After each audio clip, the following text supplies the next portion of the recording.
Lalu pemirsa, bagaimana peluang Indonesia menang atas Jepang pada laga yang akan digelar pada Selasa mendatang? Kita akan membahasnya dengan mantan pemain dan pelatih Timnas Indonesia, Neil Maizar. Selamat sore, Bang Neil. Selamat sore, Mbak. Ya, dengan Eva di studio, hasil di laga Indonesia kontra Jepang sudah tidak menentukan karena Jepang sudah lolos ke Piala Dunia 2026 dan Indonesia juga memastikan diri melaju ke babak 4 kualifikasi. Jadi Bang Neil, apa arti pertandingan Indonesia kontra Jepang pada Selasa pekan depan? Iya, kalau saya lihat pertandingan ini sangat bagus ya dan sangat luar biasa buat Timnas Indonesia.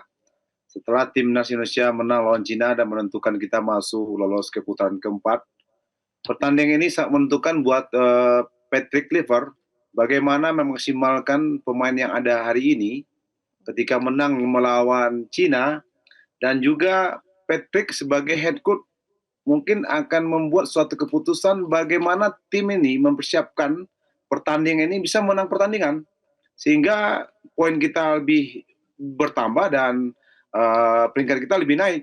Tapi Jepang juga begitu, dia kan tidak mau kalah karena 2 pertandingan dia kan belum pernah menang. Mungkin ini pertandingan terakhir buat dia di kandang sendiri dan dia juga ingin memuaskan penontonnya untuk bisa menutup laga terakhir ini, walaupun dia sudah pasti lolos ke Piala Dunia, tapi mereka akan menunjukkan bahwa mereka mungkin layak juga untuk menang pertandingan, walaupun katanya akan menurunkan pemain lapis kedua. Jadi pertandingan ini sangat menarik, buat kita juga akan menampilkan pemain yang berkualitas, dan saya pikir Patrick akan melihat potensi-potensi mana yang harus dimainkan untuk pertandingan besok, tanggal 10 nanti. Tentu ini sebagai ajang uji coba juga, melihat starting 11 yang terbaik dari yang baik.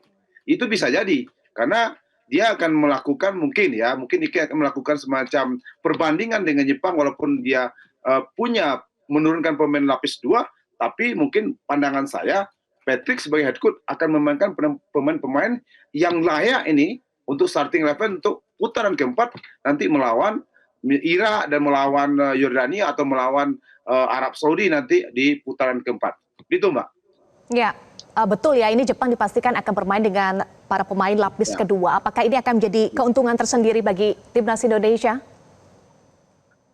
Iya, pastilah keuntung sendiri, karena kalau level 1 kan kita bukan pasti sih, bisa kalahnya presentasinya lebih besar. Tapi kalau melawan lapis kedua, dan kita melakukan tim yang terbaik ketika kita mengalahkan Bahrain dan kita melawan Cina, bisa jadi kita menang melawan Jepang. Dan ini kan kalau kita menang, poin kita bertambah, peringkat kita kan menjadi lebih baik. Jadi keuntungannya itu. Dan juga keuntungan, kita kan motivasi kita lebih bagus ini. Pemain kita mengalahkan Cina begitu luar biasa dari menit awal sampai menit akhir, walaupun kita menang 1-0, tapi kualitas permainan tim nasional kita, baik itu pemain lokal yang dianggap pemain lokal maupun pemain diaspora, itu sudah bersatu dan sudah saling mengerti antar lini dari belakang, tengah, dan depan. Dan mungkin ini tontonan sangat menarik buat masyarakat Indonesia, bagaimana Patrick sini dengan struktur permainannya akan menampilkan, loh ini Indonesia baru yang mungkin akan bisa lolos ke Piala Dunia. Gitu, Mbak. Oke, jadi ini ajang untuk memaksimalkan para pemain, kemudian menurunkan tim yang terbaik, juga untuk ajang uji starting 11 ya. Apalagi yang akan dimaksimalkan oleh pelatih di laga kontra Jepang ini sebelum nantinya masuk ke round keempat? Ya, bisa jadi mungkin setelah mereka menurunkan starting 11, tentu dia akan menurunkan pemain-pemain, siapa pemain-pemain pengganti nantinya. Misalkan, kalau misalnya Kevin Verdon tidak main, misalnya si Joy Plessis nggak main nanti, atau misalnya Ole nggak main, itu Patrick akan menggunakan waktu melawan Jepang ini untuk membuat strategi penggantian siapa pemain yang layak nanti untuk bisa menggantikan pilar-pilar starting ini. Karena dari informasi yang saya dapat, mereka akan melakukan uji coba sebelum menghadapi di putaran keempat melawan Palestina atau melawan Jordania di bulan September. Itu kan di bulan September. Tapi untuk melawan tim yang kuat, yang udah beberapa kali masuk ke Piala Dunia, dan Jepang adalah tim langganan Piala Dunia, mungkin ini ajang yang lebih bagus untuk melihat siapa komposisi pemain, bila pemain-pemain inti ini tidak main. Seperti Joy selama ini yang di 2 pertandingan melawan Bahrain dan melawan Cina sangat luar biasa, dan dia merupakan pemain bertahan yang bisa mengkoordinasi, bisa meredam semua serangan dari striker lawan. Nah, ini siapa penggantinya nanti? Itu harus dilihat karena sampai saat ini kan belum belum Joy masih aman-aman aja. Kalau Tom Haye bisa lah, ada beberapa pemain yang bisa menggantikan dia. Gitu juga ketika Bang Silino tidak main, kemarin Ricky Kambuaya main cukup luar biasa. Jadi Egy juga cukup luar biasa. Jadi mungkin untuk Joy ini sedikit tanda tanya besar, siapa penggantinya seandainya dia karena kartu kuning atau dia cedera. Gitu, Mbak. Oke, jadi untuk juga menentukan pemain-pemain yang bisa menggantikan begitu ya, rotasi-rotasi pemain. Apakah juga akan termasuk memberikan kesempatan bagi yang belum main, misalnya Marcel Hurst dan juga Dean James? Iya, bisa jadi. Jadi ini ada dua prediksi buat saya ya.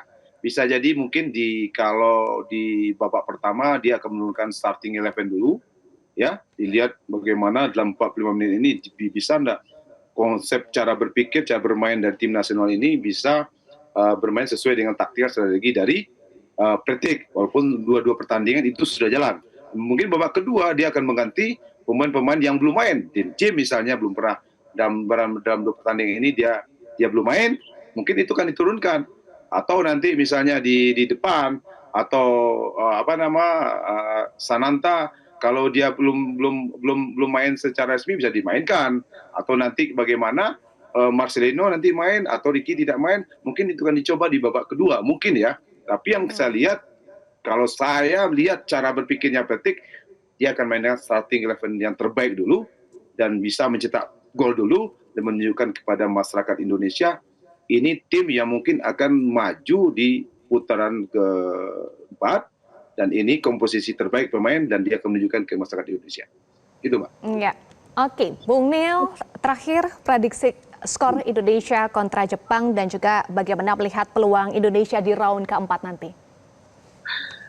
Kalau prediksi saya, karena ini bukan pertandingan yang sangat menentukan buat Jepang dan buat Indonesia juga bukan pertandingan yang sangat menentukan buat Indonesia, ya Indonesia bisa menang lah kalau mereka tampil dengan komposisi pemain ketika melawan Bahrain dan melawan Cina.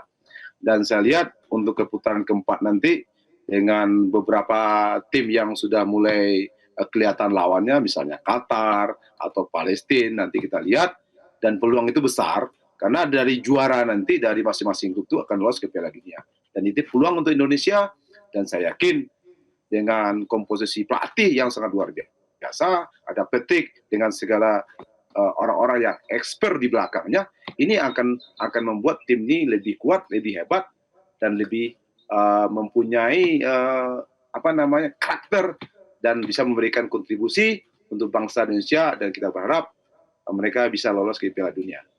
Gitu, Mbak. Amin. Kita doakan bersama ya. Bang Nil, kita doakan yang terbaik untuk Timnas Indonesia. Terima kasih mantan pemain dan pelatih Timnas Nil Maizar sudah bergabung bersama kami di Metro hari ini.